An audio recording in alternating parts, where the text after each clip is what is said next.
마태복음 13장의 별명은 천국 비유의 장입니다. 여기에 7개의 주옥 같은 비유가 들어 있습니다. 이 비유의 말씀이 여러분에게 복이 되기를 주의 이름으로 축원합니다. 나에게 하나님의 말씀이 먼저 복이 되어야 합니다. 복이 된다는 얘기는 지식으로 들어오는 것으로 그치지 않고 그 말씀이 내 일상과 인격이 되고 그리고 내 삶이 된다는 것을 뜻합니다. 그러니까 말씀이 삶이 되는 거지요. 그때에만 그 말씀이 나를 통해서 다른 사람에게 전해질 수 있습니다. 말씀이 삶이 되지 않은 채 말씀이 삶이 안 됐어요. 그런데 내가 다른 사람에게 말로 전하든 어떻게 하든 전했다고 쳐요. 그러면 나중에 이게 사달이 납니다. 나중에 문제가 생깁니다. 그리스도인 중에서 말씀이 삶이 되는 훈련이 없는 채로 여러 중요한 직분을 맡을수록 그 사람은 시한폭탄 같은 존재가 됩니다. 말씀이 삶이 되고 그래야 하나님이 내게 주시는 복이 나를 통해서 다른 사람에게 갑니다. 창세기 12장 1절부터 4절은 참 중요한 말씀이지요. 아브라함을 부르시는 하나님께서 이제 아브라함을 통해서 당신의 독생자 예수 그리스도를 이 땅에 보내실 것을 그때 이제 이미 계획을 하십니다. 그러면서 아브라함에게 복을 주시는데 그거는 굉장히 중요하지요. 그러니까 창세기 12장 1절부터 4절에 아브라함에게 주신 복은 메시아가 오셔서 주실 복, 그게 거기에 이미 담겨 있는 거예요. 근데 창세기 12장 1절은 비움이라는 단어로 요약할 수가 있죠. 내 고향과 친척과 아버지의 집을 떠나라. 그리고 이어지는 12장 2절은 그렇게 자기를 비우고 겸허하게, 우리가 지금 마태복음 13장을 묵상하고 있으니까 이 13장의 씨 뿌리는 비유로 말하면 누가복음에 같은 내용이 있는 그 아름다운 표현처럼 착하고 좋은 마음으로 그렇게 하나님의 말씀을 신뢰하면서 자기를 비운 그 사람에게 채워주신다. 그게 2절이에요.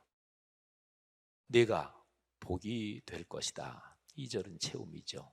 3절이 참 중요하지요.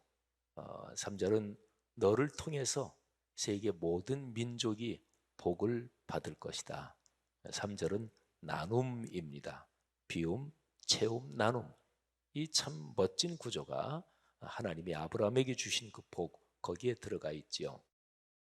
오늘 이 비유의 말씀, 마태복음 13장에 있는 7개의 비유의 말씀, 그 중에서 오늘 여러분과 제가 같이 읽고 이제 묵상하는 이 부분에는 2개의 비유가 들어 있습니다.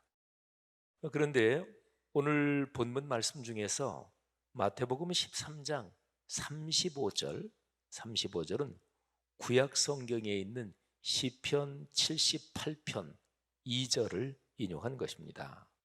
자, 시편 78편 1절과 2절 이제 인용한 그 구절을 한번 보겠습니다. 세번역 성경으로 같이 보지요.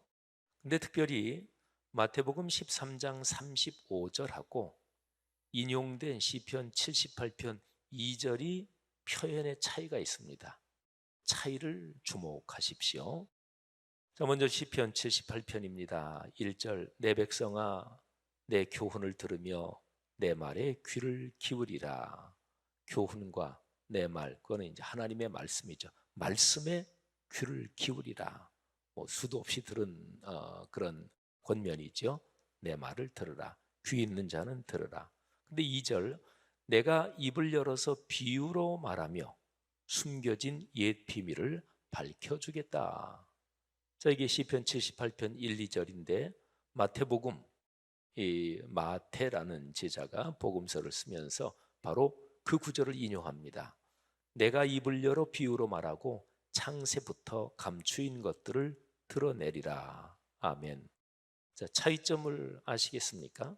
시편에는 숨겨진 옛 비밀 이렇게 표현되어 있죠. 근데 마태복음에는 창세부터 감추인 것들 이렇게 표현되어 있어요. 좀 다르죠? 그러니까 이런 거예요. 신약 성경에 기록된 것들은 구약을 묵상하는 거예요. 오늘날 우리는 2000년 전에 기록된 성경 말씀을 묵상하잖아요. 말씀 묵상을 하며 사는 거죠. 근데 신약 시대에 살았던 그 성도들은 그때는 이제 구약 성경만 있었으니까 구약 성경을 읽으며 묵상하는 거예요.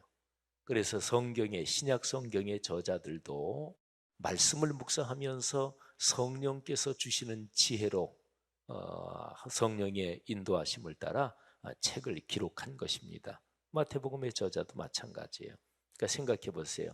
이 마태는 시편의 그 구절을 알고 있었을 것입니다. 아마 암송하고 있었겠지요. 그런데 가만히 묵상하는 거예요. 예수 그리스도, 예수님께서 나를 세리로 살고 있는 나를 부르셔서 제자로 삼으시고 그리고 나에게 이 영광스러운 직분을 맡기셨다. 그러면서 마태가 가만히 묵상하면서 시편 78편 2절에 숨겨진 옛 비밀 이거를 묵상하다가 크게 감동을 받은 거예요.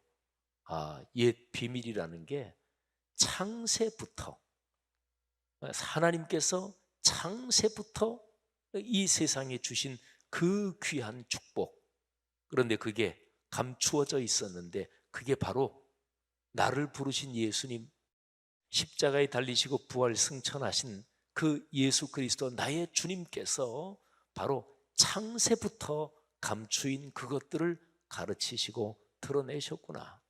내가 그 축복을 받고 있구나. 이렇게 묵상한 거예요. 그래서 시편 78편 2절에는 숨겨진 옛 비밀 그렇게 됐는데 마태는 창세부터. 여러분 생각해 보세요. 얼마나 놀라운 일입니까?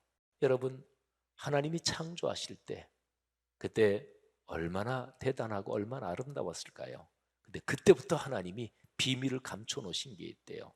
그런데 예수 그리스도께서 이 땅에 오셨을 때, 이 땅에 와서 사역하실 때 그 창세부터 감추인 것들을 드러내시고 그리고 가르쳐 주신 거예요.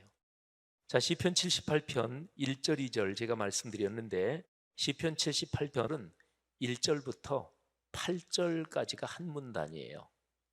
이 시편은 꽤 길어요. 72절까지 있으니까. 그 중에서 1절부터 8절까지가 한 문단인데 자, 한번 1, 2절은 봤으니까 3절부터 8절까지 거기도 한번 잠깐 더 보겠습니다. 그 내용이 각별하게 중요합니다. 하나님의 말씀에 관한 내용이에요. 자, 나머지 6절 중에서 먼저 3절과 4절을 보겠습니다. 여기에 신앙 전승에 관한 주제가 나옵니다. 신앙생활을 하면서 신앙이 세대를 이어서 전승되는 것이 참 중요합니다. 자, 신앙의 세대 전승에서 핵심은 말씀을 전해주어 말씀대로 살게 하는 것입니다. 그러니까 말씀이 삶으로 이어지는 운동이지요. 이것으로서 그 가정, 가문의 미래가 보장이 되는 거예요. 볼까요? 자, 3절 4절인데 신앙의 세대 전승, 그게 바로 미래를 보장하는 것이다 하는 내용이에요. 이것은 우리가 들어서 이미 아는 바요. 여러분 성경 말씀 이미 아시잖아요. 그죠? 근데 여러분이 받은 말씀은 여러분이 창조해내고 창작해낸 건가요? 아니잖아요. 여러분이 막 찾은 건가요? 나는 신앙생활 내가 다 찾아서 했어. 천만의 말씀입니다. 바 밑에 있는 것처럼 첫째로 우리 조상들이 우리에게 전하여 준 것이다. 여기 계신 분들 중에서는 혈통의 부모로부터 신앙을 전달받은 분도 계실 거예요. 모태신앙인 분이죠. 그런데 어떤 다른 친구가 나에게 복음을 전했다. 그런 분도 계실 거예요. 하여튼 나에게 복음을 전해준 사람은 내 신앙의 선조고 선배고 조상인 거죠.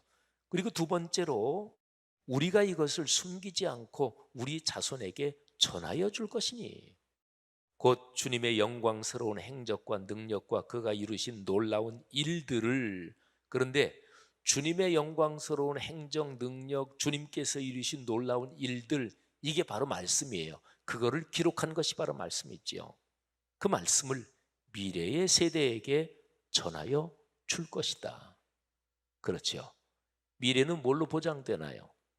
뭐 오늘날 전 세계는 늘 또 인류가 살아오면서 그랬지만 미래의 먹거리에 대해서 늘 고민하면서 인류는 살아왔습니다.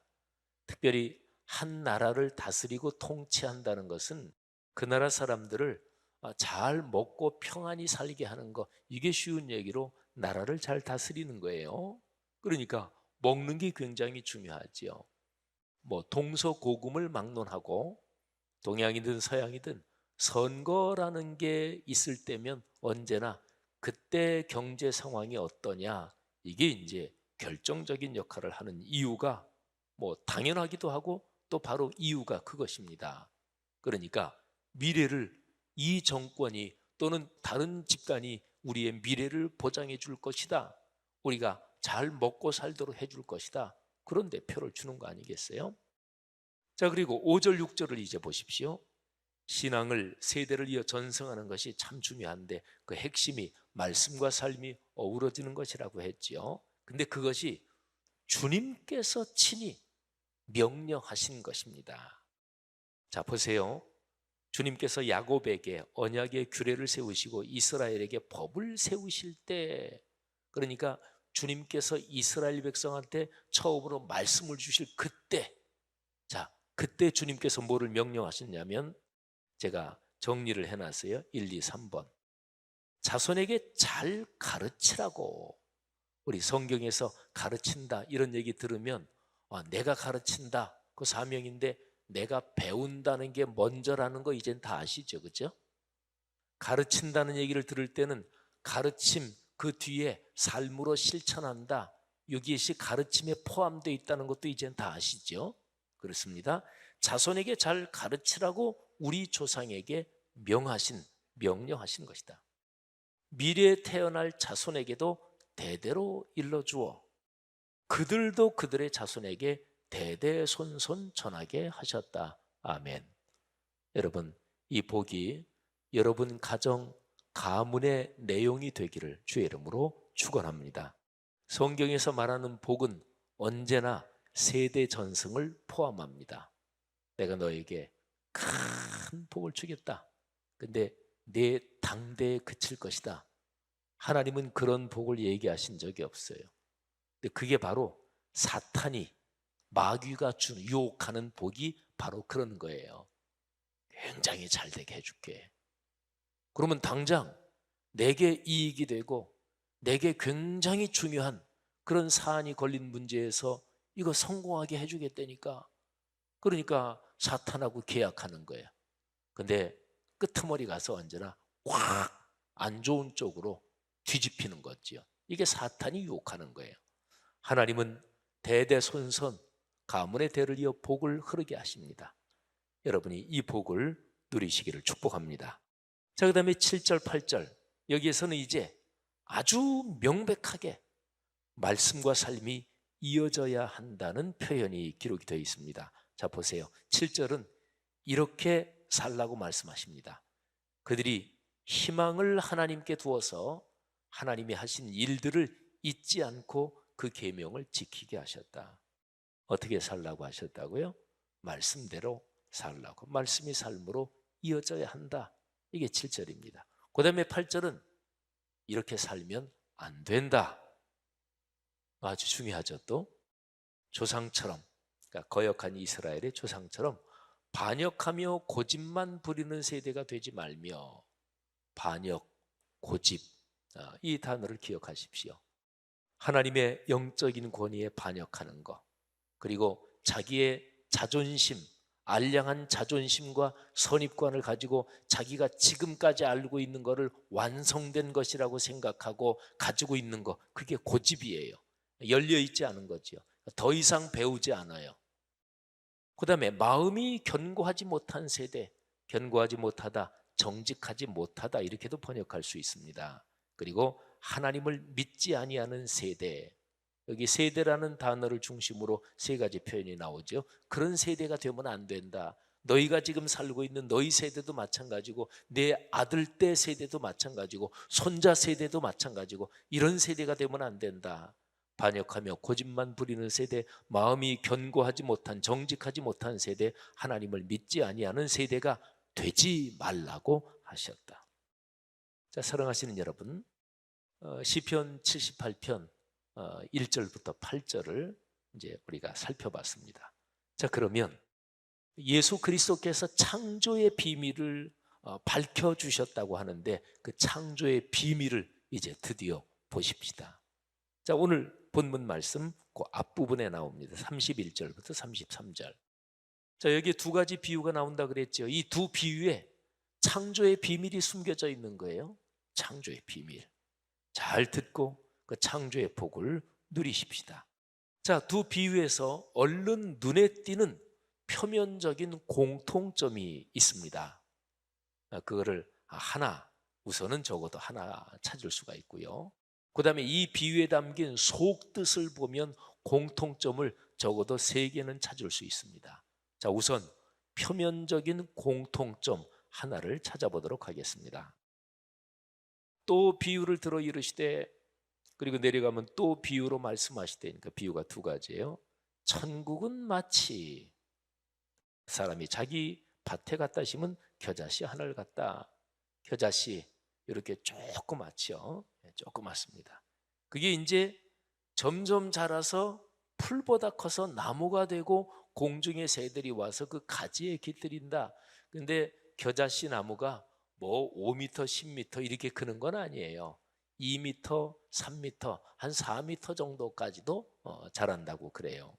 근데 뭐 중동, 뭐 팔레스타인 그쪽 지방에서 뭐 나무가 이제 레바논 쪽으로 올라가면 백향목도 자라고 하지만 이스라엘 그쪽 지역은 광야가 많은 이제 그런 삶의 상황이니까 사람들은 이것을 금방 이해했을 거예요. 겨자씨, 이런 조그만 거.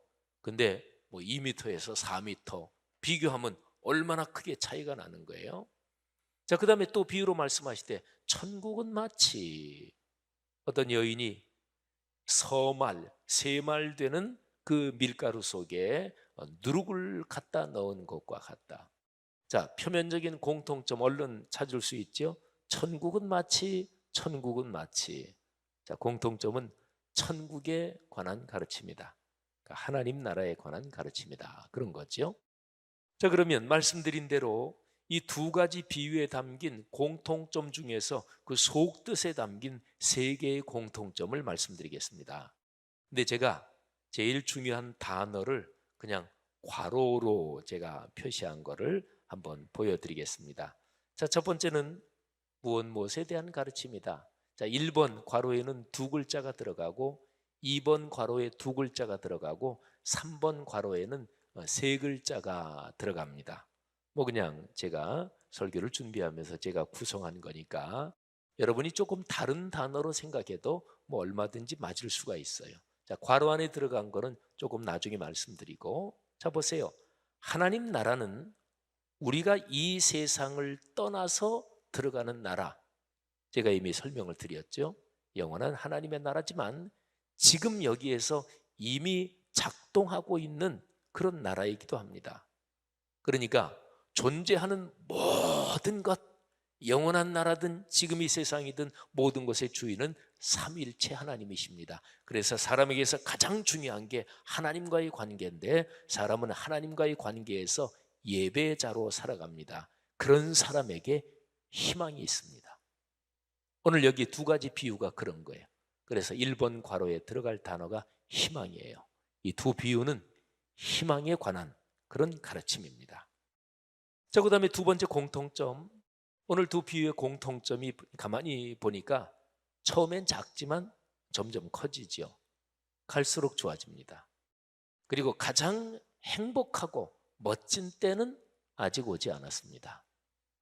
여러분, 이 표현은 내가 참 삶이 힘들어, 앞으로 언젠가 멋지고 행복한 때가 올 거야, 이런 의미만이 아니고 지금 충분히 행복해. 근데 당신의 삶에서 진짜로 행복한 때는 아직 오지 않았다.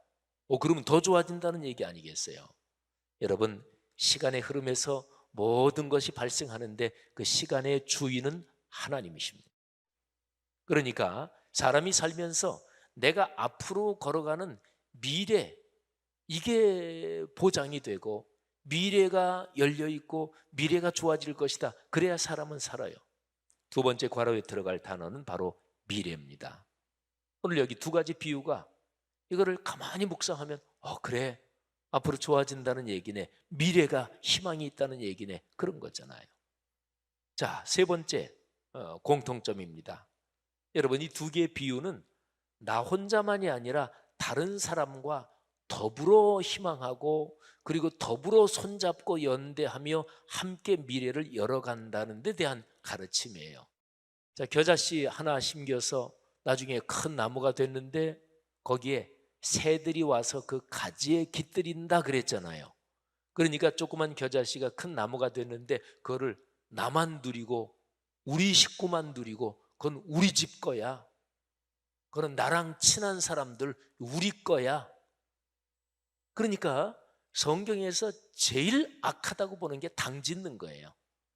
성경에서 구약부터 신약에 이르기까지 가장 하나님이 무섭게 책망하시는 게 끼리끼리 당 짓는 거예요. 그리고 다른 사람 왕따 시키는 거예요. 이건 하나님 앞에 범죄고 죄악입니다. 이 두 가지 비유는 겨자씨 조그만 게 자라서 그래서 큰 나무가 돼서 새들이 와서 깃들인다. 그러니까 큰 나무가 된 결실을 사람들이 같이 누린다, 더불어 산다, 그런 거죠. 그 다음에 두 번째 비유도 마찬가지입니다. 여인이 서말이나 되는 밀가루에 누룩을 넣습니다. 뭐 잘 아시겠지만 세말, 서말 생각해 보세요. 집에서 식구들 밥 먹을 때 서말씩 보통 하시죠? 그러신가요? 여러분, 세 말이 얼마나 큰 거예요? 한 말, 두 말, 세 말, 서말. 여러분, 이건 잔치한다는 얘기예요. 동네 사람들, 뭐 친족들 그냥 많은 사람 불러놓고 잔치하기 위해서 그래서 서말 밀가루를 반죽을 하고 거기에 누룩을 넣는다는 얘기예요. 함께 산다는 얘기죠.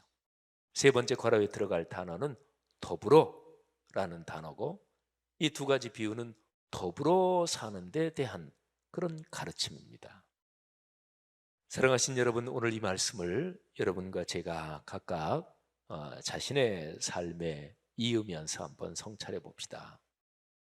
창조의 비밀, 여러분은 그리스도인으로 사시면서 창조의 비밀 중에서 하나님이 내게 주신 것, 깨닫게 하신 게 이거다, 내가 갖고 있는 창조의 비밀, 그게 이거다, 그런 성경 구절, 그런 하나님의 복이 여러분에게 무엇입니까? 그거 있어야 되잖아요. 저한테는 있습니다. 또 제가 늘 말씀이 삶으로 이어지는 것을 강조하는 그런 목회자인데 뭐 어느 목회자나 이거를 다 강조하겠지만 저는 좀 유별난 데가 있죠.